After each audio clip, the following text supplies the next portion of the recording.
পীরেরা ফতোয়া দিত মিলাদুন নবী বেদাত, মিলাদুন নবীর তাবারুক খাওয়া বেদাত। কিন্তু মৌলভী সাহেবরা দুর্গা পূজা কোন হাদিসে দাঁত, দুর্গা পূজার প্রসাদ খাওয়া কোন হাদিসে দাঁত, এটা তো আমরা বুঝতে পারলাম না। তার মানে বোঝা যায় মৌলভী পাক্কা সিটার, উপর দিয়া মদের বোতলের উপর দুধের লেবেল লাগাইয়া মদ বিক্রি করে। মৌলভী মানুষকে ইমানদারে চুরি করে ধোঁকা দিতে চায়। আমরা ধোঁকাবাজদের অন্তর্ভুক্ত হব না। পীর মাশায়েখরা, আউলিয়া কেরামরা আমাদেরকে যেই পথের ইসলাম শিক্ষা দিয়ে গেছে, আমরা সেই পথের ইসলাম গ্রহণ করে কবর পর্যন্ত যাইলে রহমতের নবী আমাদেরকে নবীর কুল মুবারক নিবে। এই বিশ্বাস কার কার আছে? দেন হাত তুলে দেখে দেন আল্লাহকে।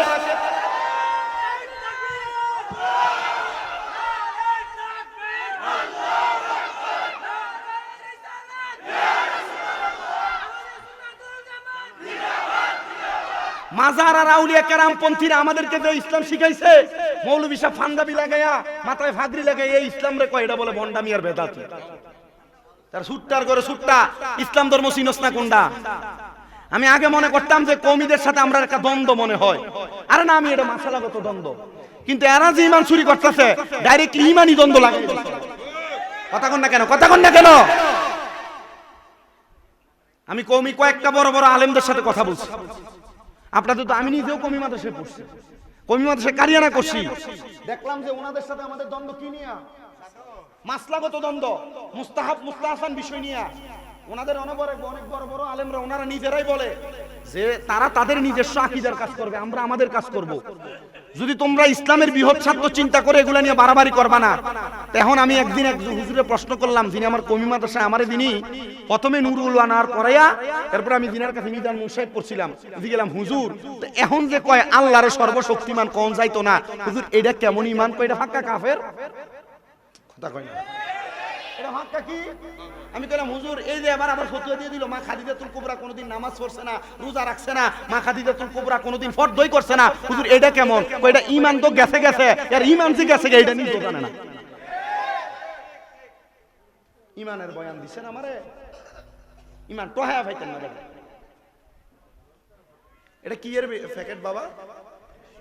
আচ্ছা, এটার ভিতরে যদি টিস্যু না থেকে যদি আপনারা ময়লা কাগজ দিয়ে ঢুকিয়ে দিয়ে লেবেল লাগাই দিত, আপনি চিনতেন নি এটা? আপনি মনে করতেন এটা কি এর ডিব্বা? নামের লগে ইসলাম, ইসলামের কিছু নাই। ঠোল, লজ্জা নাই, শরম নাই।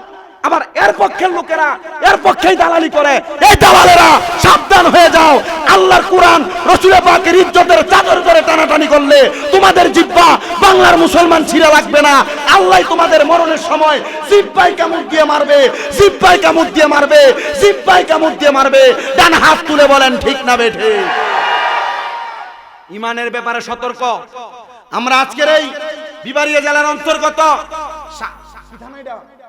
সরাইল থানা থেকে আমরা বাংলাদেশের প্রধান উপদেষ্টা অথবা বাংলাদেশের নির্বাচন পরবর্তী যে সরকার আসবে, এই সরকার পক্ষ থেকে একটা দাবি আজকে শাহজাদাপুর থেকে জানাইতে চাই।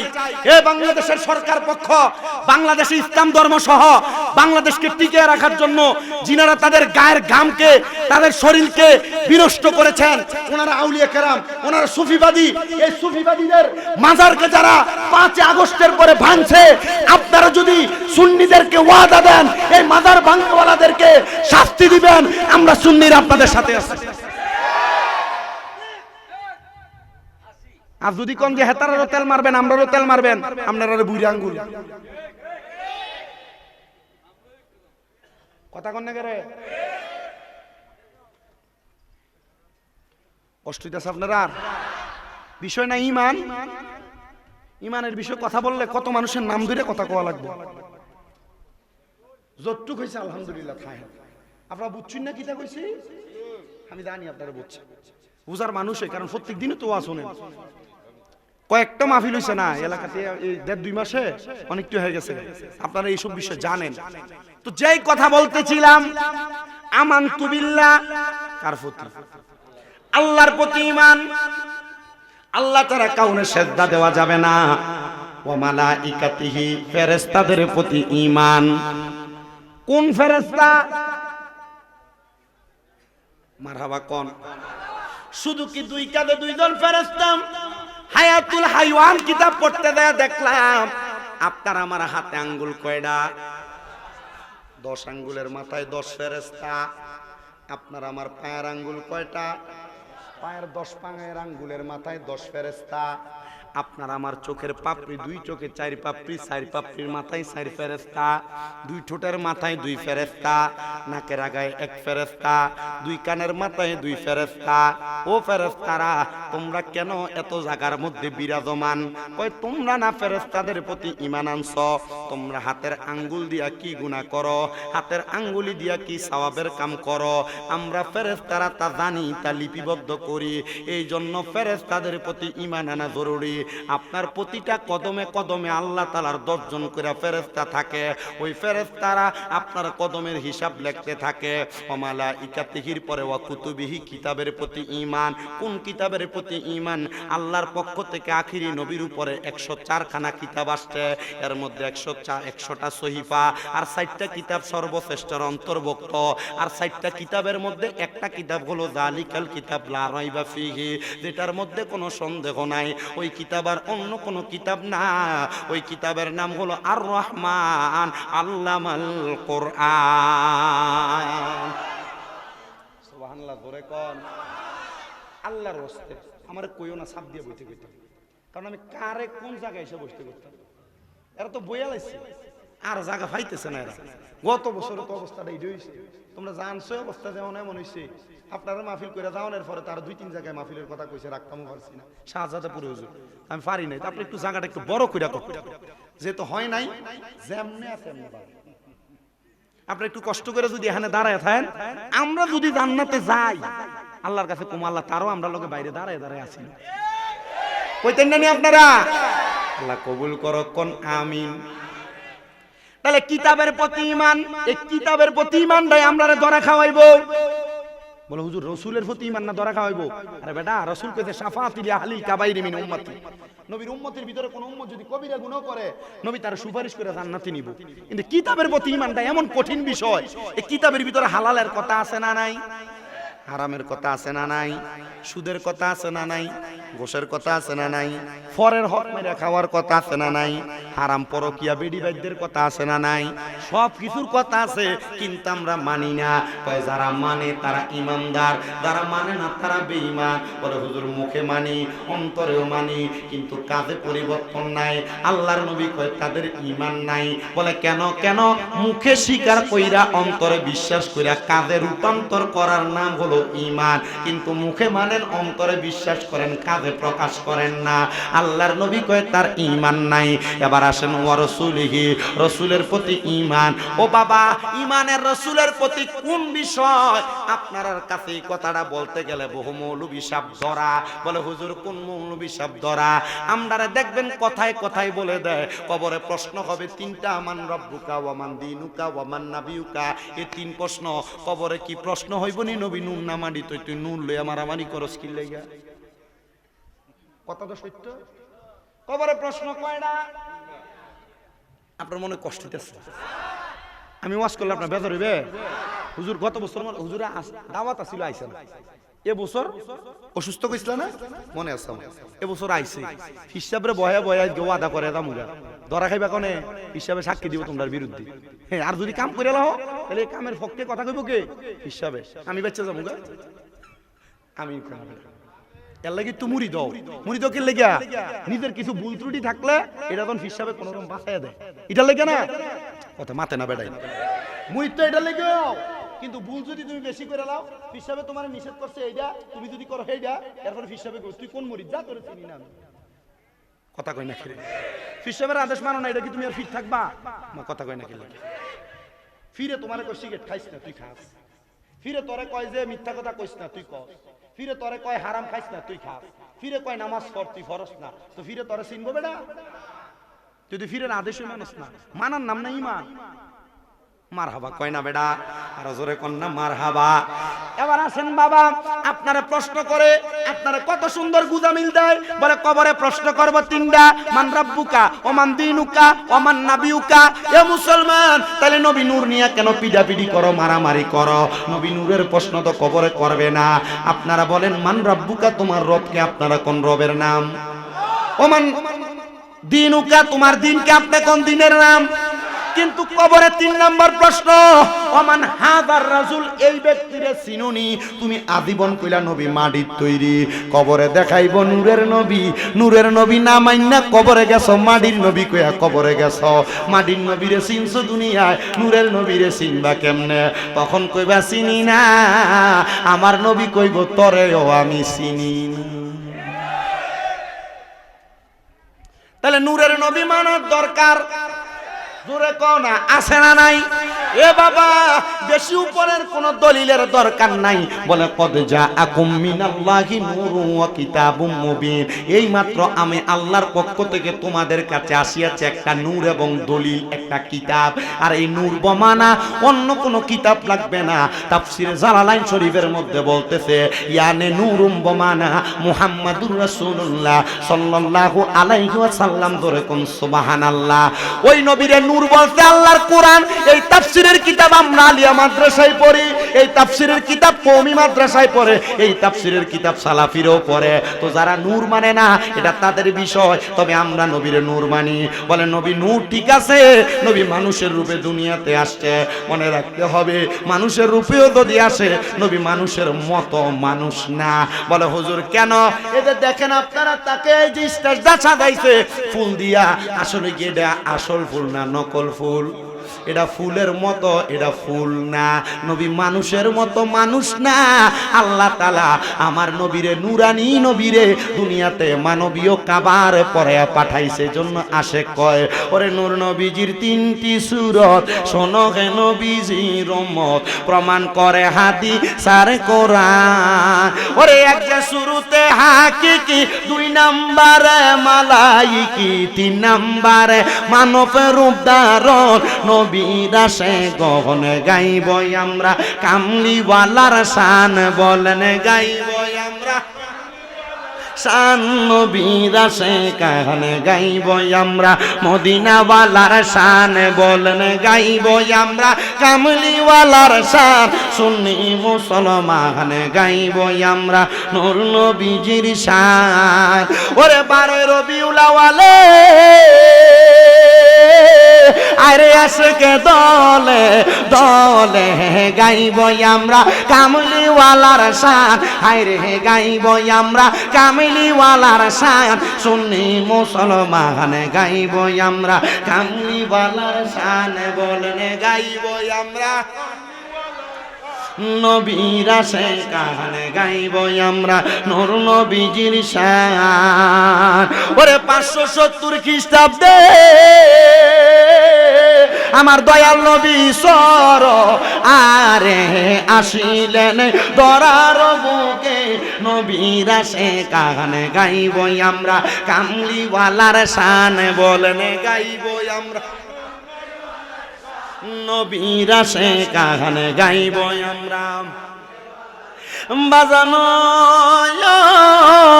এই জন্য রসুলকে নূর মাইনা আমরা সুন্নিরা কবরের 3টা প্রশ্নের জবাব সহজ করে নিলাম। এবার মানলাম রসুলের প্রতি ঈমান।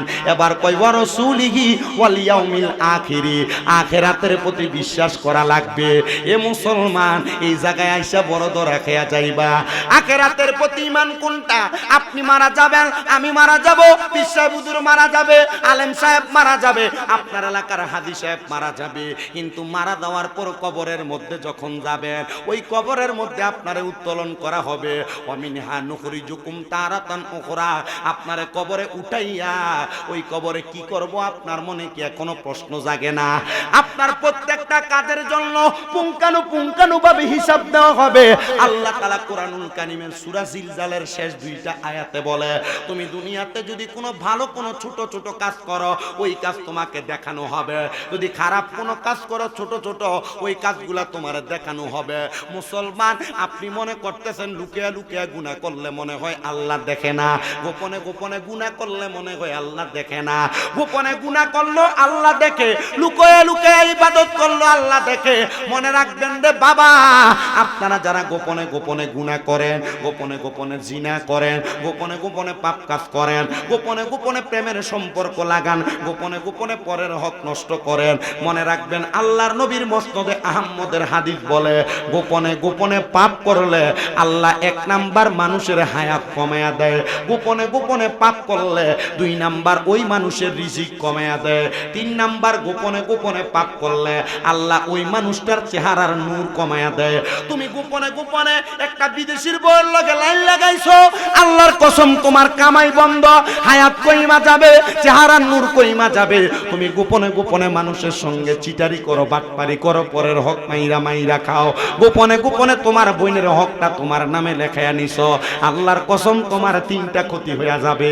1 নাম্বার হায়াত বন্ধ কমা যাবে, 2 নাম্বার তোমার রিজিক কমা যাবে, 3 নাম্বার তোমার কঠিন কঠিন রোগ বিমার দেখা দিবে, চেহারা নূর কমে যাবে। এই জন্য আপনারা বলেন গোপনে গোপনে গুনাহ করা বন্ধ করার দরকার আছে না নাই?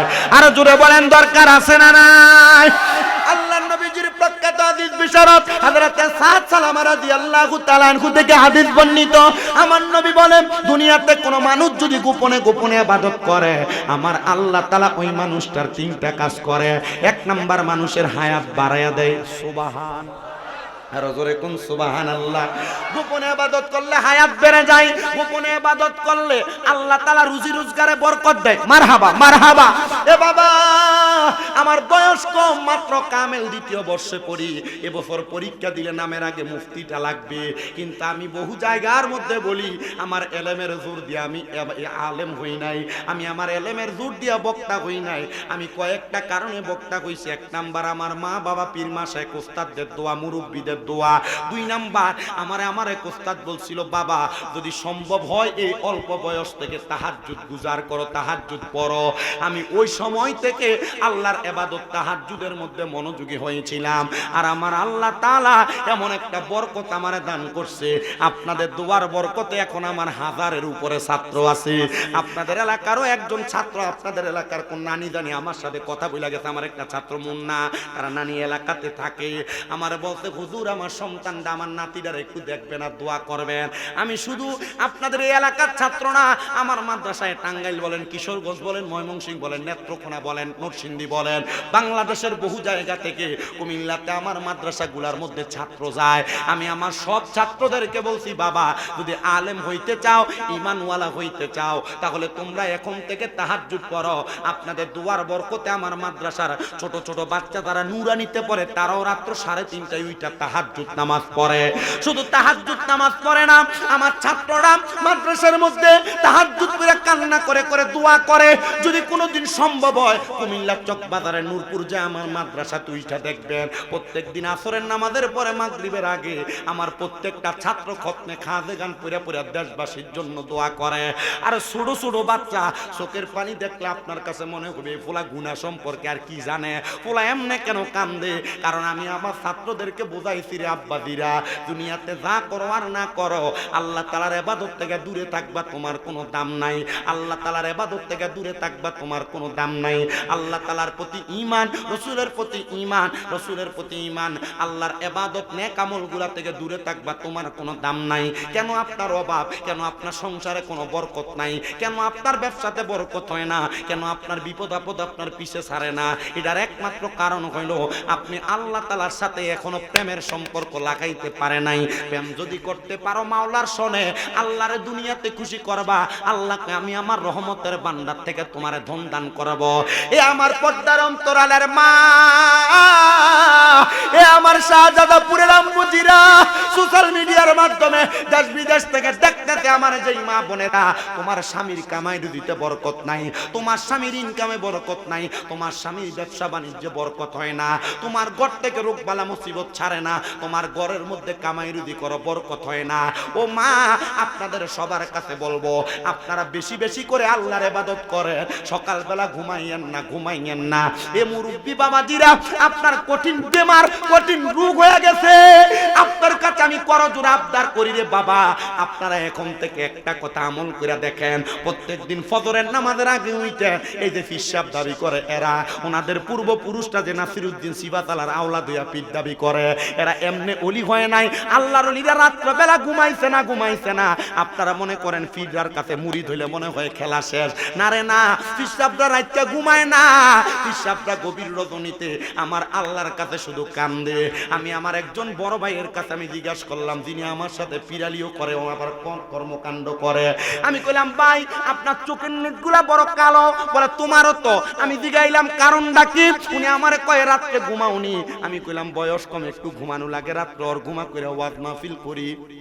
আমারে কয় আমরা যে মুরিদ করে মুরিদদের দায়িত্বটা কান্দে লইলাম, আমি যদি ঘুমায়া থাকি আমার মুরিদদের হিসাব মিলাইব কেডায়? এবার আমার উত্তর দেয়, গভীর রজনীতে তাহাজ্জুদ পইরা পইরা আমরা ফিসাব দ্বারা আমাদের মুরিদদের হিসাব মিলাই আর আল্লাহর কাছে কান্দে। তুমি যে সারাদিন গুনাহ করো, তুমি যে সারাদিন অশালীন কাজ করো, তোমার পক্ষ থেকে তোমার পীরে আল্লাহর কাছে মাফ চায়। ও ফিসাব, আপনি তো মুরিদের ফল খাইবেন। ও ফিসাব, মুরিদ আপনার ছাগল দিবে, এটা নিয়ে সুন্দর করে যাবেন গা। গরু নিয়ে যে বরুছে আপনি এটা নিয়ে যাবেন গা। হিসাব আপনি কেল্লাগে কান্দেন? বলে গরু আর ছাগল আর ফল তো মুরিদরা এই জন্যই খাবায় যেন মুরিদের পক্ষ থেকে আল্লাহর কাছে আমরা মাপ চাইয়া মুরিদদেরকে ক্ষমা করাইতে পারি। মুসলমান ইমামদার হিসাবের কাছে মুরিদ হইয়া নিজে মুরিদের মতো বইয়া থাকলে হবে না। যদি হক্কানি পীরের কাছে মুরিদ হও, ফিরে চাইব তোমারে ফিরের সমতুল্য বানানোর জন্য।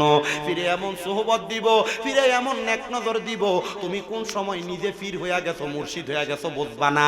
তুমি সলে হইয়া যাইবা, তোমার ভিতরে আল্লাহ তাআলার সাথে এমন একটা কামালিয়ত আর জামালিয়তের সম্পর্ক লাইগা যাবে।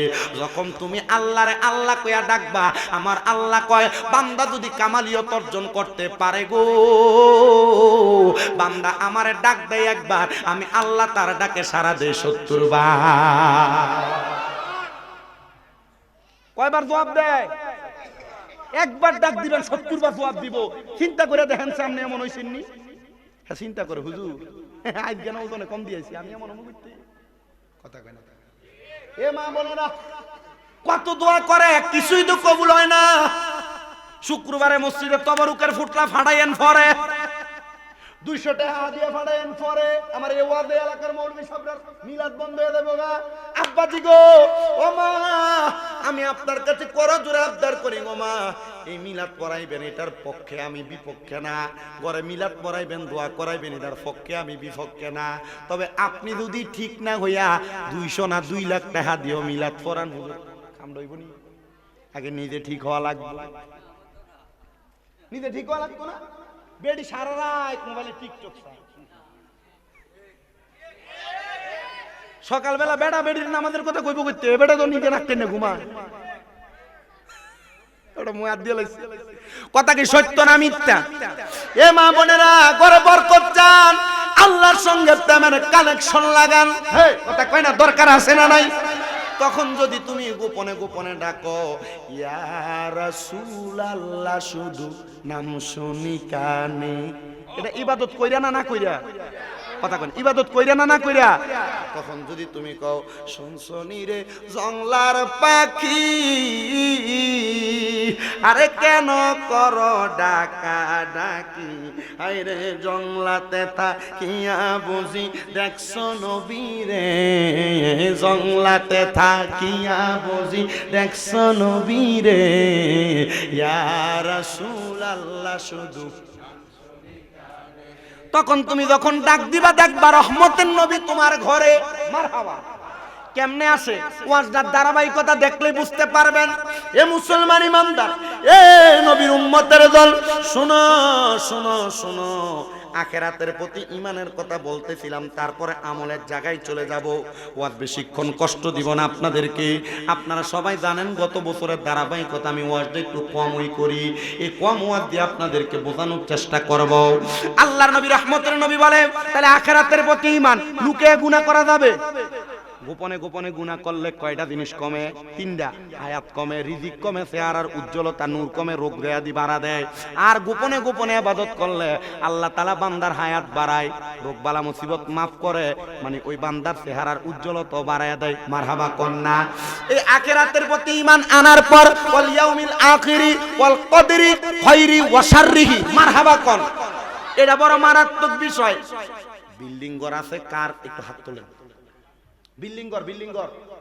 আর ইটের ঘর আর কি? ইটের ঘর কার আছে?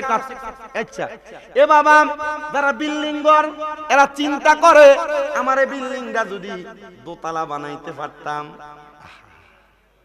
কথা কই না। যারা টিনের ঘর, টিনের ঘর এরা চিন্তা করে আমার গড়টারে যদি আমি 3 টাকা বিল্ডিং বানাইতে পারতাম। যারা একটা গাড়ি আছে এরা চিন্তা করে আরেকটা গাড়ি যদি হইতো কামাইটা বালা হইতো। যারা মাসে 10,000 টাকা কামাই করে তারা চিন্তা করে যদি 10,000 না কামাই করে 20,000 টাকা হইতো সংসারটা ভালো চলতো, কিছু রাখতে পারতাম। আবার যেই ব্যক্তি দৈনিক 5,000 টাকা কামাই করে চিন্তা করে আমি 5,000 কামাই করি, যদি দৈনিক 10,000 হইতো 5,000 খাইতাম 5,000 রাখতাম। আবার অনেক মানুষ দৈনিক 300 টাকা কামাই করে কয় আল্লাহ যা দিছো ভালোই দিছো। আল্লাহর নবী কয় ওয়াল কদরি খাইরি ওয়া শাররিহি, তকদিরের ভালো মন্দর প্রতি বিশ্বাস করা। যে বেটা 300 কামাই করে দেয় কে? যে বেটা 3,000 কামাই করে দেয় কি? আপনি তকদিরের খারাপটা মানেন না, বালাটা মানেন, বালাটা মানেন, খারাপটা মানেন না। না না না মুসলমান, তকদিরের ভালো এবং মন্দ সব মানবেন। বেশিরভাগ এই সমস্যাটা বেরিয়ে কেন বেরিয়ে আপনার দেখবেন, আপনারা মা বোনেরা রাগ করেন না গো মা, আপনাদেরকেই বলছি। আপনি মাঝে মাঝে আপনার স্বামী কামাই কম করলে আপনি স্বামীরে খোসা দিয়া কথা বলেন যে তোমার মতো একটা ছেলে তোমার থেকে আরো কম বয়সী ফোলা তে দেখো কত বালা কামাই রুজি করে, তুমি দি কামাই রুজি করো না, বাদামিয়া বেড়ায়। এমন কথা দ্বারা যেই মা বোনেরা কও মা তোমার পায়ের মধ্যে আমি হাতটা রেখে বলি স্বামীকে এমন কথা বলো না। তুমি চাইলে তোমার ভালোবাসা দিয়া স্বামীর কামাই বাড়াইতে পারবা। কারণ কি মা, আরেকবার স্বামীরে বলবো যাও মনে কষ্ট নেওয়ার দরকার নাই, আল্লাহ আমরা যা ভালো মনে করছে তা দিতে, এই 300 টাকা দিয়ে আমরা শান্তি খুঁজে আনতে পারবো। বলেন আল্লাহর দরবারে যদি 300 টাকা দিয়ে শান্তি খুঁজে আল্লাহ দিতে পারে কি পারে না? এটা যদি বেরিয়ে কয় বেটা কইব আমার তো টেনশনই নাই, আর আমার ঘরের বেডি বুঝে। আর বর্তমান যুগে বেড়ায় যদি দেখেন যে হারাম খায়, পরের হক খায়, অথবা সরকারি চাকরি করে কিন্তু ঘুষ খাওয়ান লাগে, চিন্তা করে আমার বেডির তো 200 টাকা কাপড় আর 500 টাকা কাপড় হয় না, বেডি চিন্তা করে 5,000 টাকা দিয়ে শাড়িটা মার্কেটে এটা লাগবো, তখন বেড়া কয় আমার হালালটা দিয়ে হইতো না, এখন হারামটা লাগবে। এ মহিলারা জামাইকে হালাল ইনকাম করে খাওয়ায় না, হারাম ইনকাম করে খাওয়ায়। এখনো পর্যন্ত শাহজাদাপুরের কোনো বেডি মনে হয় না আমার প্রশ্ন করে জিজ্ঞাসা। আপনারা বেড়াই তো জানেন জিজ্ঞাসা মা বোনেরা, স্বামী হারাম ইনকাম করে না হালাল ইনকাম করে, এটা যাচাই করে যদি না খাও সারা বছর ডুমাইয়া কপাল কালা করতে পারবা, নামাজ দিয়া কোনো কাজ হবে না। কারণটা কি? কারণ তোমার স্বামীর হারাম ইনকাম খাইবা, হারাম রক্ত শরীরে থাকবো, ওই হারাম রক্ত শরীরে রাইখা ইবাদত করবা, ইবাদত আল্লাহর কাছে কবুল হবে না, হবে না, হবে না, এটাই নিশ্চিত কথা। কোন ঠিক কি না? এই জন্য যারা 300 কামাই করেন শুকরিয়া আদায় করবেন কার? আল্লাহর নামটা আসতে বলছেন, আল্লাহ দোহাই বলেন কার? যারা বেশি কামাই করে তারা শুকরিয়া আদায় করবেন কার? 2 হাত তুলে জোরে বলেন আল্লাহ। মুহাব্বতে আকাশ বাতাসকে মুখরিত করে বলেন আল্লাহ। আর মুহাব্বতের আওয়াজে কন্যা আল্লাহ। মুসলমান ওয়াল ইয়াউমিল আখিরি ওয়াল কদরি খাইরি ওয়া শাররিহি, এবার হলো মিনাল্লাহি তাআলা ওয়াল বাসি বাদাল মাউত। আল্লাহর প্রতি বিশ্বাস রাখবেন যে আল্লাহ আপনাকে আমাকে মৃত্যুর পরে উত্তোলন করবে। আল্লাহ কেন উত্তোলন করবা তোমার কাছে জানতে চাই। আমার আল্লাহ বলতেছে বান্দা তোমারে উত্তোলন করব তোমার ভালো মন্দের হিসাব নেওয়ার জন্য। এবার আসেন আমলের খেলা লাগছে। আল্লাহ মানবেন, নবী মানবেন, কিতাব মানবেন, ফেরেশতা মানবেন, আখিরাত মানবেন, তাকদীর মানবেন, কই এরপরে তোর আমলের খেলা লাগবো। আমল যদি ভালো না থাকে কবরের মধ্যে ধরা খাইবা। বলে কেন ধরা খাইবা? কারণটা কি? আরে আল্লাহ তাআলার প্যারা হাবিব মুহাম্মদুর রাসূলুল্লাহ সাল্লাল্লাহু আলাইহি ওয়াসাল্লামের একটা হাদিসে মুবারাকা মিশকাতুল মাসাবির বাবুল ঈমান অধ্যায়ের মধ্যে পড়া দেখলাম আল্লাহর নবী কয়, আল্লাহর কোরআন থেকে আল্লাহর নবী বর্ণনা করে বলতেছে, ইন্নাল্লাযীনা কাফারু মিন আহলিল কিতাবি ওয়াল মুশরিকিনা ফি নাহারি জাহান্নামা খালিদিনা ফিহা উলাইকা হুম শাররুল বারিয়া। আল্লাহর নবী কয় নিশ্চয় যারা কুফরি করে এবং আহলে কিতাবের অন্তর্ভুক্ত যারা বলে আমরা কোরআন মানি হাদিস মানি না, আল্লাহর কোরআনে যা আছে তাই সত্য, ওই আহলে কিতাবের অন্তর্ভুক্ত যারা আল্লাহর নবী রাহমাতুল লিল আলামিন নবী কয় উম্মতের দলেরা দুনিয়ার জমিন থেকে কবরে যাওয়ার পর এবং যারা মুনাফিক, এই 3 প্রকার ব্যক্তিদের ঠিকানা হলো ফিনারি জাহান্নামা খালিদিনা ফিহা। এরা জাহান্নামের অতল গহ্বরের মধ্যে থাকবে। শুধু তাই না এরা জাহান্নামে থাকার পর আল্লাহর নবী ঘোষণা করে আল্লাহর কোরআন থেকে কয় উলাইকা হুম শাররুল বারিয়া, এরা হইল দুনিয়ার সবচাইতে সবচাইতে বাজে মানুষ, খারাপ মানুষ, নিকৃষ্ট মানুষ। এবার বলেন মুনাফিকি কইরা, কুফরি কইরা, আহলে কিতাবের অন্তর্ভুক্ত হইয়া মুনাফিকের কাতারে নাম লেখায়া আমরা কি খারাপ মানুষ হইতে চাই না ভালো মানুষ? কোরআন পাইতি না নবী না পাইলে আগে নবী মান, এরপরে কোরআন। কথা কোন না ঠিক কিনা? কত সুন্দর কইতাছে কোরআন মানি, কোরআন মানি, কোরআনে আসিনি, কোরআনে আসিনি। আরে বেটা, কোরআন মানার জন্য শর্ত তিনটা থাকতা। কয়টা? কথা কই না, কয়টা? কোরআন বিল কোরআন, ডাইরেক্ট কোরআন থেকে কোরআন মানো। কোরআন বিল হাদিস, কোরআন থেকে হাদিস মানো। আছে না? নাই? আরো দুইটা আছে না? হাদিস বিল হাদিস, হাদিস বিল কোরআন। এগুলা মিল করে যদি মানতে পারো তাহলে তুমি ঈমানদার। এতে কয় কোরআন মানে এরা কোরআনটা খুইলা দিয়া যদি কয় কোরআন থেকে সর্বপ্রথম বিসমিল্লাহ, কি কি কি তুই কসে এটা মুরাক মুফরাদ না মুরাক্কাব, দেখবেন ফায়দামা গরম হয়ে গেছে। শুধু কইবেন যে বিসমিল্লাহ, এটা মুফরাদ না মুরাক্কাব কও। হ্যাঁ, কই গেছে মুফরাদ মুরাক্কাব কিটা? এটা এটা কিটা? এরপর আর মৌলবীর ফায়দামা থাকবো? এমনি তো শেষ। তাহলে কোরআন মানিনার ভিতরে বেদাল আছে না নাই? কোন কোরআন মানি না? যেটা শুধু কোরআন মানে হাদিস মানে না। কথা কয় না ঠিক না বেঠে?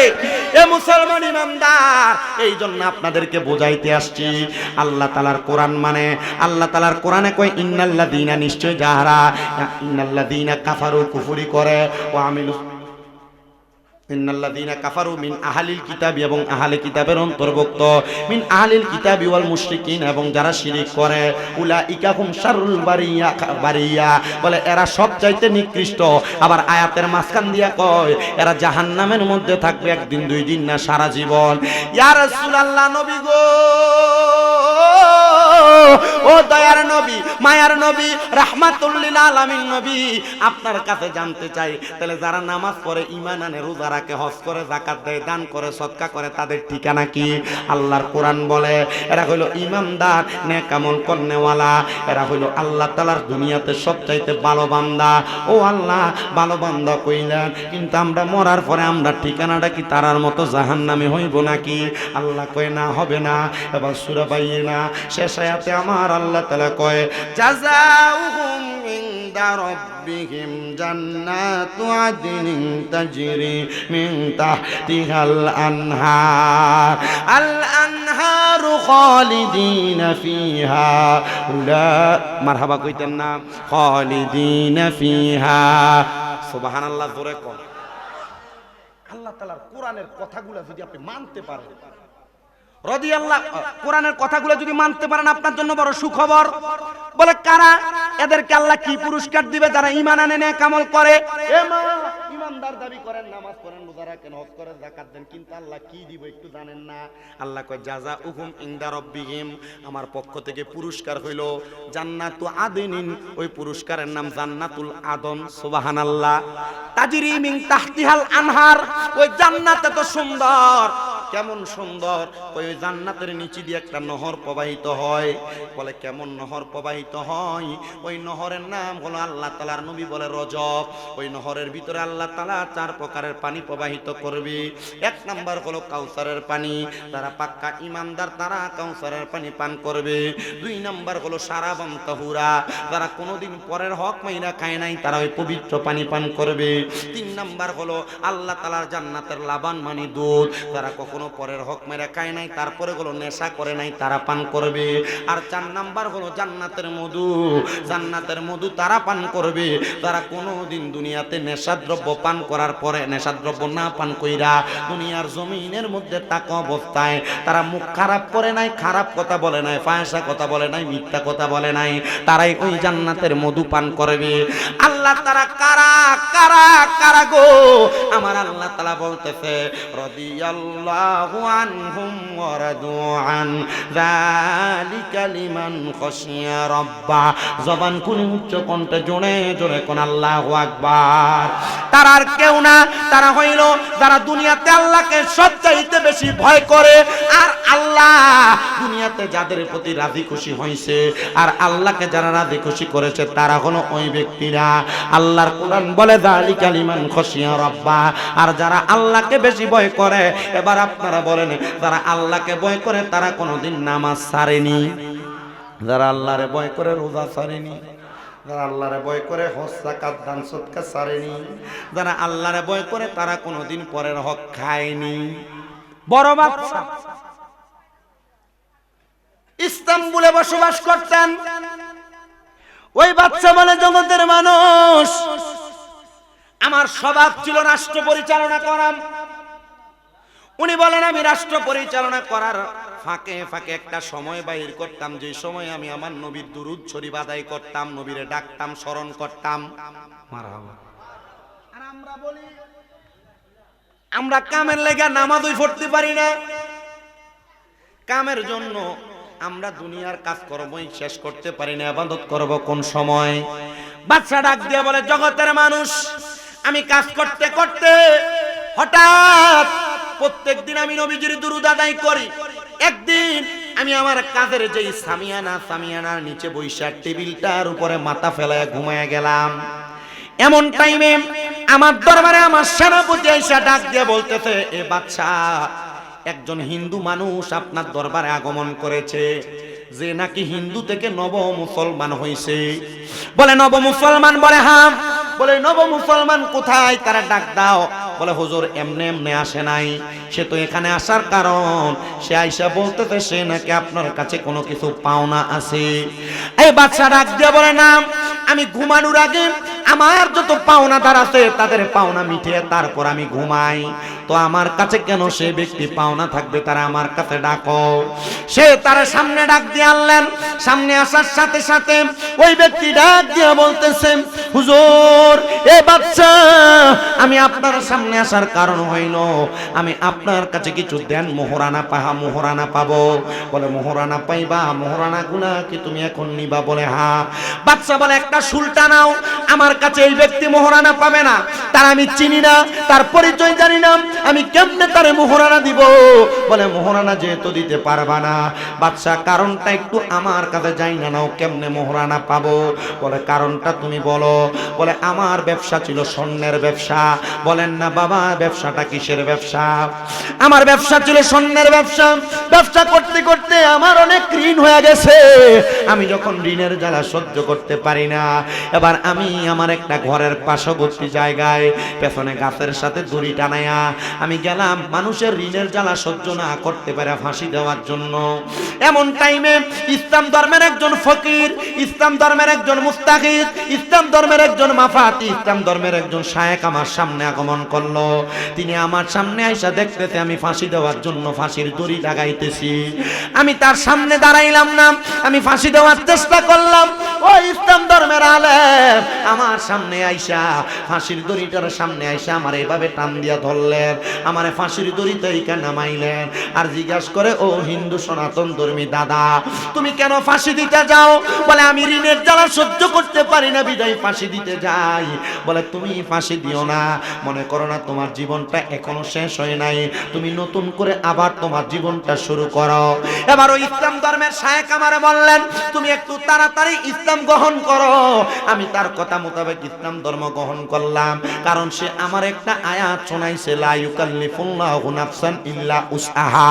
আল্লাহ কোরআনে বলে, আল্লাহ কারোর সাধ্যের বাহিরে কোনো কিছু চাপিয়ে দেয় না। আমারে আল্লাহ তাআলা ঋণ দিয়া পরীক্ষা করতেছে হয়তো, এজন্য আমারে মুসলিম আলেম বলছে তুমি একটু কষ্ট করো, ইসলাম গ্রহণ করো, দেখবা তোমার ঋণের জ্বালা নিবারণ হয়ে গেছে। আমি ওই মুসলিম আলেমের কথা, কষ্ট দিছে আপনাদের? ঘটনাটা বুঝতেছেন আপনারা? আমি ওই মুসলিম আলেমের কথা শুনে এটা শেষ করে আমি আমার ওয়াজ শেষ করব, হুজুরকে দিয়া আমি বিদায় হয়ে যাব, কারণ কষ্ট হয়। বাবারে, আগে সময় লাগতো এই বিশ্ব রোডাইয়া উঠতে পারা 3.5 ঘন্টা বা 4 ঘন্টা, এখন সময় লাগে 5.5 ঘন্টা। আপনাদের এই সাইড যতটুক ভাঙ্গা, আমাদের কসবার পর থেকে কুমিল্লার ওই সাইড আরো বেশি ভাঙ্গা। আগে কসবাতে উঠা যাইতাম 1 ঘন্টা লাগতো, আর এই জায়গা আসতে 2-2.5-3 ঘন্টা লেগে যেত, কিন্তু এখন কসবা থেকে কুমিল্লা যাইতে 2.5 ঘন্টা সময় লাগে।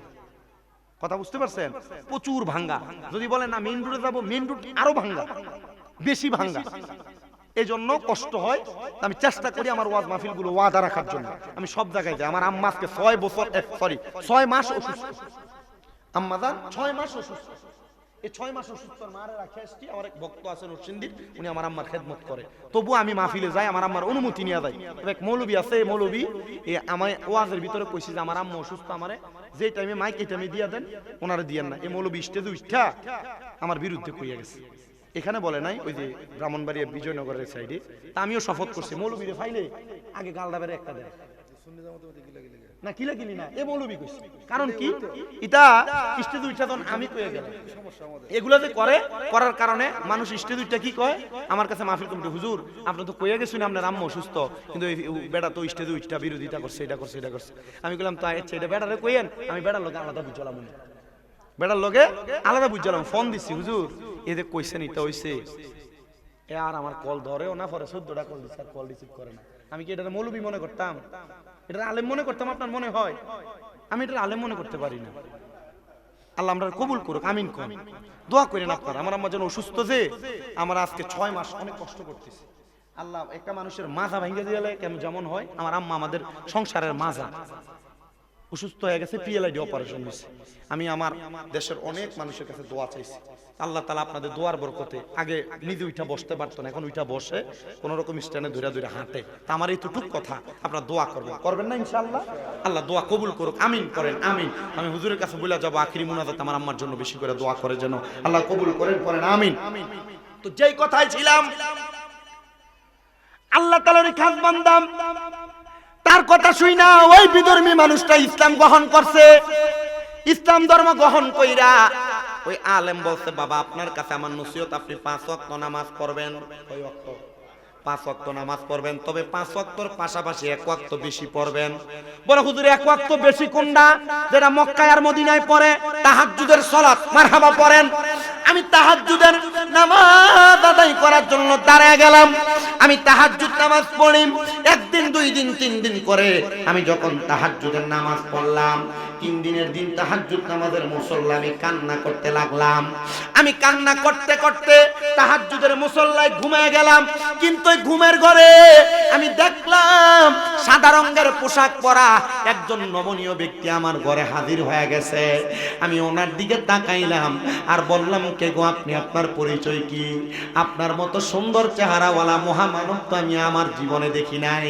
বলে আমি দুনিয়ার কোন সাধারণ মানুষ না রে, আমি হইলাম রাহমাতুল লিল আলামিন, যেই নবীর কালেমা পড়ে তুমি ইসলাম ধর্ম গ্রহণ করেছো। ইয়া রাসূলুল্লাহ নবী, আপনি যেহেতু আমার দিদারে আসছেন, আপনি তো জানেন আমি কেন ইসলাম গ্রহণ করেছি। আমি মৃত্যু থেকে মৃত্যুর উপর থেকে ফিরে চলে আসলাম। আমি ফিরে চলে আইসাম, আমি সুন্দর করে আল্লাহর ইবাদত করতে দে হুজুর, ঋণের জ্বালা সহ্য করতে পারি না হুজুর। আমার ঋণগুলা কি আপনি একটু কষ্ট করে আমার ঋণগুলা পরিশোধ করে দিবেন? বলে আমি কেমনে তোমার ঋণ পরিশোধ করাবো? তবে তোমার এলাকার বাদশার কাছে যাইয়া আমার খবরটা বলবা আমার নবীজি আর তোমার নবীজি বলছে, তুমি কি তোমার কর্মব্যস্ততায় নবীজির উপর একবারও দুরূদ পড়তে ভুইলা গেছো? আমি আইসা এবার বাদশার কাছে বললাম, এ বাদশা, আমার নবী বলছে আমার গোলামরে যা বলবা সে কি তার কর্মব্যস্ততায় আমি নবীর উপর দুরূদ পড়া ভুলে গেছি। এবার বাদশা এই কথাটা শুই না তার রাজপ্রাসাদের সিংহাসনের রাজপ্রাসাদের রাজভান্ডার থেকে একটা স্বর্ণমণি মুক্তার ভান্ডারের একটা প্যাকেট তার হাতে, পুটলি তার হাতে দিছে। বলে নবী কি বলছে আরেকবার বলো। বলে নবী বলছে আমার ওই গোলাম তোমার এলাকার বাদশারে বলবা সে কি আমার উপর দুরূদ পড়া ভুলে গেছে। বলে এই কথা বলার পরে 2টা পুটলি দান করলো। এমন ভাবে 10 বার বলছে, 10 বার তারা 10টা দিরহামের পুটলা দিয়া দিছে, স্বর্ণমণি মুক্তার পুটলি তার হাতে দিয়া দিছে। জিজ্ঞাসা করে, হুজুর ও হুজুর, আমি যদি আপনারে 100 বার এই কথা বলি আপনি কি আমাকে 100টা সম্পদের পুটলি দিবেন? বলে 100 বানলাম। তুমি যদি বলো এই কথাটা আরেকবার বলার জন্য, আমার পুরা রাজপ্রাসাদ তোমারে দিয়ে দেওয়ার জন্য, আমি আমার পুরা রাজপ্রাসাদ আমি তোমারে দিয়ে দিব। তবে আরেকবার বলো কি আমার নবী তোমারে কি বলছে? বলে আমার নবী বলছে আমার গোলাম রে দেয়া বলবা আমার গোলাম আমার প্রেমিক, সে কি আমার প্রতি কর্মব্যস্ততার কারণে দুরূদ পড়া ভুলে গেছে। আহারে ওই বাদশার সাথে সাথে সাজদার মধ্যে পড়ে গেছে। বাদশা ডাক দিয়া কই, এ জগৎবাসী, আমি প্রত্যেকদিন আমার বাদশার দায়িত্ব শেষ কইরা আমি ঘুমানোর আগে আমার রহমতের নবীর উপরে একবার হইল বারবার হইল দুরূদ শরীফ পড়া ঘুমাই। কিন্তু ওই দিন এমন কর্ম করেছি, কাজ করতে করতে আমার শরীরটা ক্লান্ত হওয়াতে আমি আমার বিছানার মধ্যে একটু ঘুমায় গেছি, আমার কর্মের টেবিলের মধ্যে ঘুমায় গেছি, আমি আমার নবীর উপর দুরূদ পড়তে পারি নাই। আরে ও নবীর আশিক, তুমি নবীদের উপর দুরূদ আদায় করার কারণে আর একদিন না পড়ার কারণে আমার আল্লাহ তাআলা যদি আল্লাহ তাআলার পেয়ারা হাবিব যদি তোমারে দুরূদ পড়ার খবর পাঠায়, তার মানে বোঝা যায় শাহজাদাপুরের মানুষ যদি আমার নবীর উপরে প্রত্যেকদিন দুরূদ আদায় করে, নবীর কথা মোতাবেক আমল আখলাক করে, আমার নবী ওই উম্মতের খবর জানে, আমার নবী ওই উম্মতের আমলের খবর জানে। আমি আপনাদের কাছে করজোরে আবদার জানাই রে বাবা, আপনারা দুনিয়াতে যা করেন আর না করেন এমন ভাবে আল্লাহ নবীর পথে মতে আপনার ঈমান আমলটারে পরিপূর্ণ রাখবেন। যেমন ভাবে রাখলে আপনি যদি মারা যান, আপনার মরার পরে আপনার নূরানি চেহারা করে দিবে আমার রাসূলে মুস্তাফা, আপনার কবরে আসবে আমার রাসূলে মুস্তাফা সাল্লাল্লাহু আলাইহি ওয়াসাল্লাম নবী। ওই বাদশা বলে আমি তারপর থেকে আমার মরণের আগ পর্যন্ত আমি ওয়াদা করলাম কোনদিন আমার নবীর উপর দুরূদ আদায় না করে, কোনদিন আমি তাহাজ্জুদের নামাজ না পড়ে ঘুমাইবো না। আমি আপনাদের সবার কাছে বলি বাবারা, আমার নবীজি এমন ক্ষমতার অধিকারী, এই বিশ্বাস আর ঈমান আমাদের আছে না নাই? মুহাব্বতের আওয়াজে বলেন এই বিশ্বাস আর ঈমান আকীদা আমরা আছে না নাই? বলে হুজুর আর কেমন ঈমান আকীদা লাগবে? আমার নবীর আরেকটা ছোট্ট ঘটনা আপনাদেরকে শোনায় দিলে আপনারা বুঝতে পারবেন।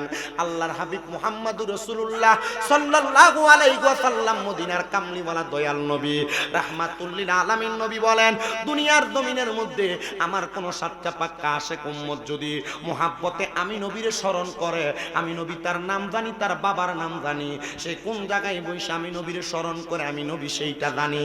তো নবীজির আশিক যিনি বসবাস করতেন দেওবন্দ এলাকার পাশাপাশি এলাকায়, তিনি বলেন দেওবন্দ এলাকায় বসবাস করতে করতে করতে করতে আমি যখন বসবাস করলাম, একদিন আমার একটা সন্তান, যেই সন্তান আমার মতো হয় নাই, সে খারাপ হয়েছিল, বাজে হয়েছিল, মানুষের সম্পদ নষ্ট করত।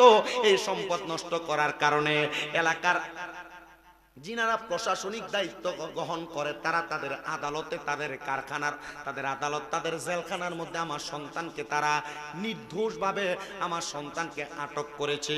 এলাকাতে যদি কোনো অকারেন্স হয়, খারাপ কাম হয়, এলাকার যেই লোকগুলা বাদে বাদে দেখবেন মাঝে মাঝে এই লোক ওই কাজে জড়িত না থাকলে মাঝে মাঝে এইটা করে না, ঠিক না? আমার সন্তানটাকে অ্যারেস্ট করেছে, জেলখানায় নিছে। আমি আল্লাহর দরবারে কাঁদতে লাগলাম, সন্তানের সুখে আমার খানা বন্ধ হয়ে গেছে, আমি ৩-৪ দিন কোনো খাবার খাই না। এলাকার মানুষ আমার সম্পদ মাল সামান সব তারা দখল করে নিয়ে গেছে। এবার আমার মনের মধ্যে কষ্ট লাগলো, আমি কি খাবো এটার কোনো গ্যারান্টি নাই। আমি কান্না করতে লাগলাম। আমার কাছে একটা বিশ্বাস ছিল, যদি আমার কাছে কোনো টাকা নাই, পয়সা নাই, আমি রহমতের নবীর উপর প্রাণ ভরে দুরূদ আদায় করলে আশিকদের অন্তরের রূহের কোরাক হলো আমার নবীর দুরূদে মুবারাকাত। আমি আমার নবীর উপর দুরূদ পড়তে লাগলাম। আমার পেটে বড় ক্ষুধা, আমার ক্ষুধা নিয়ে আমি দুরূদ পড়তে পড়তে ঘুমিয়ে গেলাম। আমি ঘুমানোর পরবর্তী সময় আমি লক্ষ্য করে দেখলাম আমার সামনে সুন্দর নুরানি পোশাক পরা 5টা ব্যক্তি হাজির হয়ে গেছে।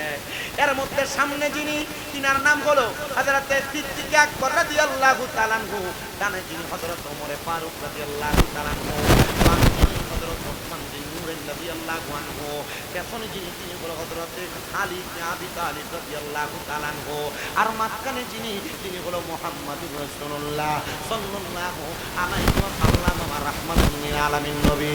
সামনের জন আমার আয়েশা বলে, বাকলা তোমাকে আমার রহমতের নবী দেখতে আসছে। ইয়া রাসূলুল্লাহ, কেন আপনি দেখতে আসলেন? বলে তুমি আমি নবীকে স্মরণ করতে করতে ঘুমিয়ে গেছো, আর আমি নবী তোমারে স্মরণ করবো না, দেখবো না, এটা হইতে পারে না। এই পাগলা পেটের মধ্যে বড় ক্ষুধা, আমি নবীরে ডাকতেছ। আমার নবীজির সাথে সাথে নবী রাজকান মুবারকের ভিতর থেকে একটা খেজুর বাইর করে তারা দিলেন আহার করার জন্য। সে বলে আমি খেজুর খাইতে খাইতে হঠাৎ করে আমার ঘুমটা ভেঙে গেছে। আমি ঘুম থেকে জাগ্রত হইয়া দেখলাম আমার মুখে খেজুরের বিচিটা এখনো আছে। তার মানে আমি আমার নবীকে স্বপ্ন দেখি নাই রে, শুধু স্বপ্ন দেখি নাই, নবী স্বপ্নে আসা মানে আমার নবীজির দিদার আমি সরাসরি লাভ করা। ধরে বলেন সুবহানাল্লাহ। আমি স্বপ্ন স্বপ্নটা ভাঙার পরে ঘুম থেকে জাগ্রত হওয়ার পর দেখলাম কে জানি আমার ঘরের দরজার মধ্যে আওয়াজ দেয়। ঘরের দরজার সামনে যেই আমি যখন দরজা খুললাম, আমি দেখলাম আমার সন্তান আমার ঘরের দরজায় দাঁড়ানো। আমার সন্তানকে জিজ্ঞাসা করলাম, এর সন্তান তোমার তো ছাড়ার কথা না, জেলখানার মধ্যে তুমি বন্দী, তুমি কেন ছাড়া পাইলা, কেমনে তারা পাইলা? সন্তান কয়, বাবা জানি না। বলে চলো তোমারে বাদশার কাছে নিয়ে যাই। বাদশার কাছে যখন নিয়ে গেছে, ও বাদশা, আপনি আমার সন্তানকে তো ছাড়ার কথা না, আমার সন্তানকে তো জেলখানায় বন্দি করে রাখতেন, আমার সন্তানকে আপনি কেন এখন ছেড়ে দিলেন? বাদশা ডাক দিয়ে কয়, তুমি কে? এই সন্তানের বাবা। বলে হ্যাঁ। বলে তুমি আগে আমার সামনে আসো, আমি আমার বাদশাই সিটটা ছেড়ে দিলাম। সন্তানের বাবাকে বাদশার নিজের সিটে আসনে বসাইতে, এ বাদশা তুমি কি পাগল হয়ে গেলা? বাদশাই সিটটা তুমি আমারে দিয়া দিলা।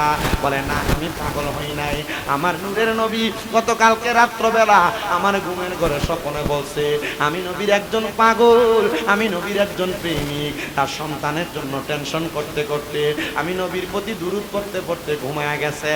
আর তুমি বুঝি সেই পাগল, তুমি বুঝি সেই নবীর আশিক, আর তোমার সন্তান এইটা। আমি যখন খবর পাইলাম এটাই তোমার সন্তান, নবীর আশিকের সন্তান মনে করে আমি তোমার সন্তানকে মাফ করে দিছি। এ মুসলমান ইমানদার, এ নবীর উম্মতের দল, পাকবাড়ি নূরে মুস্তাফা সাল্লাল্লাহু আলাইহি ওয়াসাল্লাম যুব সংগঠনের যুবকেরা নবীর মাহফিল তারা সাজাইতে, নবীর প্রেমের বাগান তারা প্রতি বছর সাজায়। 10 বছর হয়ে গেছে জান্নাতের বাগান হয়। আমরা বিশ্বাস করি আজকের মাহফিলে যারা 1 টাকা থেকে শুরু করে লাখ টাকা পর্যন্ত সহযোগিতা করতেছে, নবীর মাহফিলের মুহাব্বতে আল্লাহ তাআলা তাদের মা বাপকে মাফ করে দিতে, নবীর মাহফিলের মুহাব্বতে আল্লাহ তাআলা তাদের বংশের কবর আযাব মাফ করে দিতে। যদি থাকেন আজকের জান্নাতের বাগানে, আমি 10টা মানুষ চাই। বলে হুজুর, ওই নবীর পক্ষ থেকে আমি ক্ষমা প্রার্থনা পাওয়ার জন্য, ওই নবী যেন আমার মা বাবার জন্য সুপারিশ করে, আমার বংশের জন্য সুপারিশ করে, ওই নবীর মুহাব্বতে আমি 10,000 টাকায় জান্নাতের বাগান মাহফিলে 1 নম্বরে দান করব। থাকেন যদি একজন ধন্য মায়ের ধন্য সন্তান, ধন্য বাবার ধন্য সন্তান, নবীর সুপারিশ পাওয়ার মুহাব্বতে একটা সন্তান হাতটা বাড়ায় বলবেন গত বছরের মতো আমি দেখছি গত বছর এই নবীর প্রেমিকেরা, মায়ের পাগল, বাবার পাগল, মা বাবার আশেকেরা, নবীর আশেকেরা, তারা আল্লাহর রাস্তায় মাহফিলে অনেক টাকা দান করেছে। এবার একটা মানুষ যদি থাকে আল্লাহ নবীর সুপারিশ পাওয়ার জন্য 10,000 টাকা আগামী বছর দান করবেন, শুধু হাতটা বাড়ায় বলবেন আছেন নাকি একটা সন্তান আগামী বছর 10,000 দেওয়ার মতো হাত তুলবেন। আগামী বছর 10,000 নবীজি সুপারিশ পাওয়ার জন্য, নবীর আশেক, নবীর উম্মত, সন্তান জেলখানায় আছে, আমার সন্তান জেলখানায় আছে। রহমতের নবীর ওই আশেক দুরূদ পড়তে পড়তে ঘুমিয়ে গেছে। রহমতের নবী বাদশার স্বপ্ন দেখে সন্তান ছাড়ছে। একজন শুধু হাত করে বলে, হুজুর আল্লাহ তাআলা আমার আব্বার কবরে আযাব মাফ করে দেন। হুজুর আমার মা না, মার কবর করে জান্নাতের বাগান বানিয়ে দেয়। হুজুর আমার বংশের মানুষ কবরে, তাদেরকে যেন আল্লাহ তাআলা নবীজি সুপারিশ নসিব করে। আমি 10,000 টাকা 1 নম্বরে দান করব। হুজুর আমার মা কবর, বাপ কবরে, বংশের কবর আযাব মাফ করে 10,000 টাকা একজন।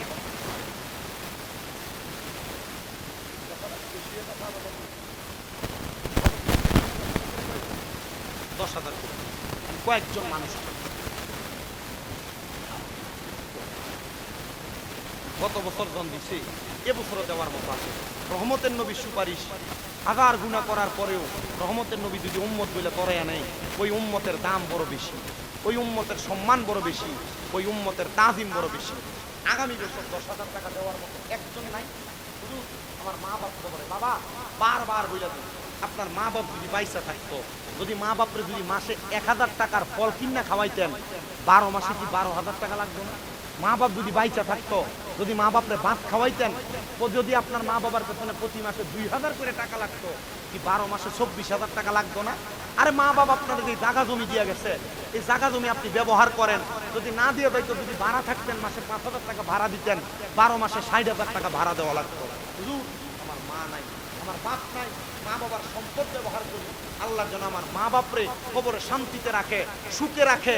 আমি একজন সন্তান 10,000 টাকা আল্লাহর ওয়াস্তে এই শাহজাদাপুরের পাকবাড়ি নূরে মুস্তাফা সাল্লাল্লাহু আলাইহি সাল্লামের যুব সংগঠনের উদ্যোগে সুন্নি সম্মেলনে দান করব। একজন 10,000 টাকা আগামী কেউ যদি থাকেন একজন 10,000 হুজুর 10,000 পাক নাম্বার, পাক পাঞ্জাতনের মহাব্বতে, আহলে বাইতে রাসূলের মহাব্বতে আমি 1 নাম্বার 5,000 টাকা দিই। 1 নাম্বার কে দিবেন 5,000, তার জন্য খাস করে দোয়া করেন।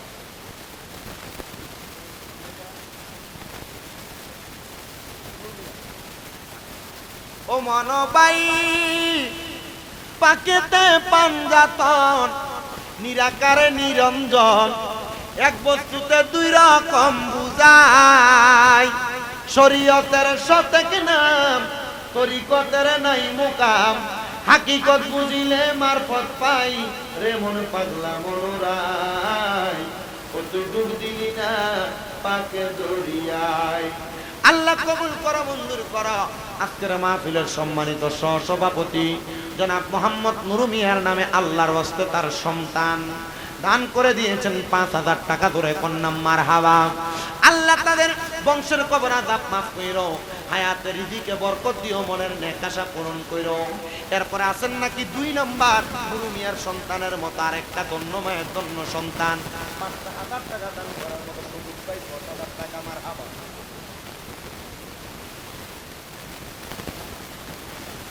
আব্দুর রহমান সাহেবের ছেলে মোহাম্মদ সবুজ মিয়া, উনি দান করে দিবে 10,000 টাকা, মারহাবা ধরে কয় না, আর মোহাম্মদ রাওয়াজি কন্যা মারহাবা। আল্লাহ কবুল করা, মঞ্জুর করো। আল্লাহ তোমার বান্দা মরহুম মুদপুর আব্দুর রহমান সাহেবের কবরে জান্নাতের বাগান বানাও। ওনার সন্তান সবুজ মিয়া যে আশা করে দান করে জানের হাদিয়া সোনার মক্কা মদিনায় পৌঁছাও। কামায়ের দিতে বরকত দাও, হায়াতের দিকে বরকত দাও। আল্লাহ আমার সবুজ ভাইয়ের মনের নেক নেক আশা পূরণ করো। এরপরে সাইমন মিয়া দান করে দিয়েছে 5,000 টাকা। সাইমন মিয়ার বাবার নাম কি? বাবার নাম শহীদ মিয়ার ছেলে মোহাম্মদ সাইমন, তার বাবা নাই, বাবার জন্য দোয়া চাইয়া সাইমন দান করে দিয়েছেন 5,000 টাকা।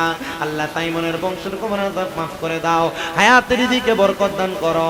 আল্লাহ তার মনের নেক নেক আশাগুলো পূরণ করো। এরপরে আছেন নাকি 5,000 টাকা দেওয়ার মতো একটা ধন্য মায়ের ধন্য সন্তান, ধন্য বাবার ধন্য সন্তান। বড় কথা আমি দান করব 5,000 টাকা। কাউসার মিয়ার বাবার নাম কি? মারহাবা। আজকের মাহফিলের সম্মানিত সহসভাপতি খাদেম আলী চাচা, উনি অসুস্থ, ওনার সন্তান কাউসার দান করে দিয়েছেন 5,000 টাকা। আল্লাহ কাউসারের মনের নেক আশাগুলো পূরণ করো, বংশের কবর আযাব মাফ করো, কামাই রিজিকে বরকত দাও, হায়াতে বরকত দাও, রিজিকে বরকত দাও। আল্লাহ খাদেম আলী চাচার সুস্থতার নিয়ামত দান করো। এরপরে কে দিবে 5,000 টাকা? একটা ধন্য মায়ের ধন্য সন্তান।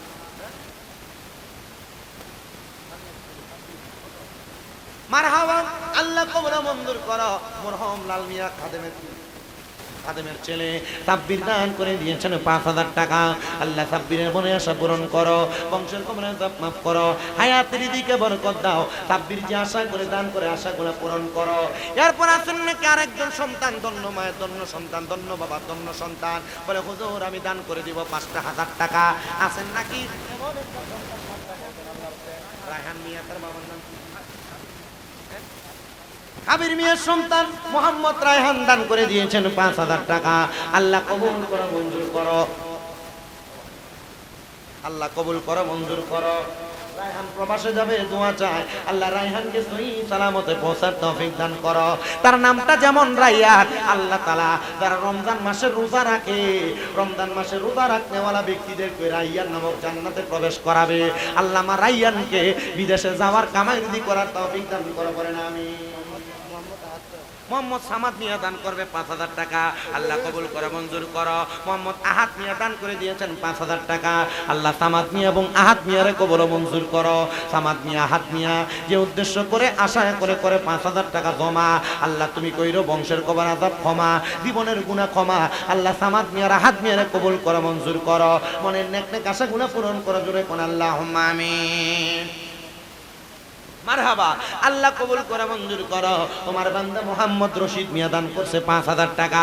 আল্লাহ রশিদ মিয়ার বংশের কবর আযাব মাফ করে দাও, কামাই রুজিতে বরকত দাও, হায়াতের দিকে বরকত দাও। আল্লাহ রশিদ মিয়া যে আশা করে দান করে আশাগুলো পূরণ করো, আল্লাহুম্মা আমিন।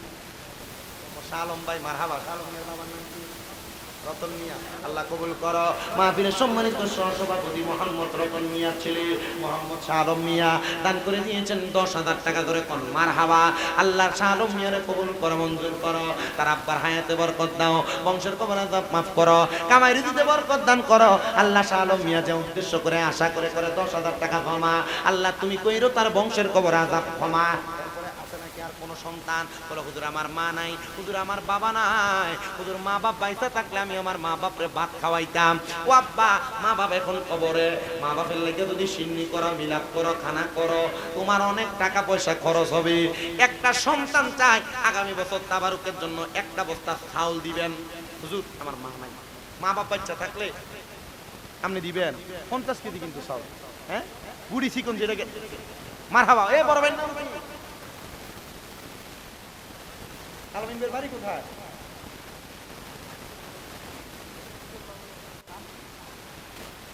মোহাম্মদ মামুন ভাইয়ের আব্বা নাই, আলামিন ভাই দান করে দিয়েছেন ওনার আব্বার মোহাব্বতে 1 বস্তা 50 কেজি চাউল তাবারুকের জন্য।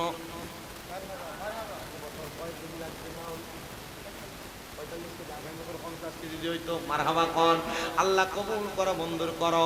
আলামিন ভাইয়ের বংশের কবর আযাব মাফ করো, কামাই রুজিতে বরকত দাও, হায়াতে বরকত দাও, রিজিকে বরকত দাও, মনের নেক নেক আশাগুলা পূরণ করো। ও বাবা, তাবারুক করার জন্য নাম কি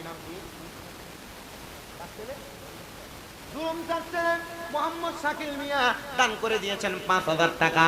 আল্লাহ শাকিলের মনের আশা পূরণ করো, বংশের কবর আযাব মাফ করো, কামাই রুজি হায়াতে রিজিকে বরকত দান করো। কোন আমিন।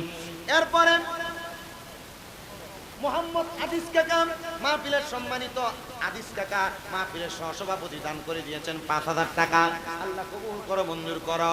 ওনার ছেলে প্রবাসী মানুষ, আল্লাহ কামাই রুজি হায়াতে রিজিকে বরকত দান করো, মনের নেক নেক আশাগুলো পূরণ করো। কোন আমিন। এ বাবা, মা বাপ জীবিত নাই, মা বাপ মারা গেছে। মা বাপ যদি আপনারা কোনো শুক্রবারে বলতো, হো সন্তান আমার একটু গরুর গোশত খাইতে মন চায়, এই মাহফিলের তাবারুকের জন্য 5 কেজি করে গরুর গোশত দান করবেন। আমি কয়েকজন সন্তান চাই বাবা, মা বাপ কবরে আছে, আল্লাহ যেন আপনার মা বাবার কবরে জান্নাতি খাবারের ব্যবস্থা করে দেয়। বলে হুজুর আমি 5টা কেজি গরুর গোশত দান করব আগামী বছর। এমন 5টা সন্তান চাই। 1 নাম্বার মোহাম্মদ হেলাল মিয়া দান করে দিয়েছেন 2,000 টাকা। আল্লাহ কবুল করো, মঞ্জুর করো। হেলাল মিয়ার মনে আশা পূরণ করো।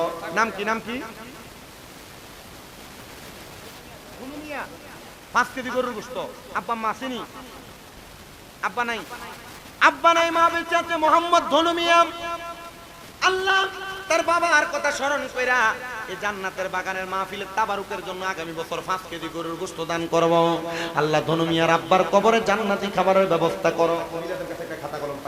আল্লাহ তার আব্বার কবরে জান্নাতি খাবারের ব্যবস্থা করো। এরপরে 2 নাম্বার বলে হুজুর আমার মা নাই, আমার আব্বা নাই, আমি আমার মা বাবার কবরে যেন আল্লাহ জান্নাতি খানা পিনার ব্যবস্থা করে। আমি 5টা কেজি গরুর গোশত আগামী বছর তাবারুকের জন্য দান করব। আরেকজন 5 কেজি গরুর গোশত দিবেন। হুজুর কে দিবেন 5 কেজি? এই আমি আপনাকে আবার বলি, আপনার মা বাপ যদি বাইসা থাকতো,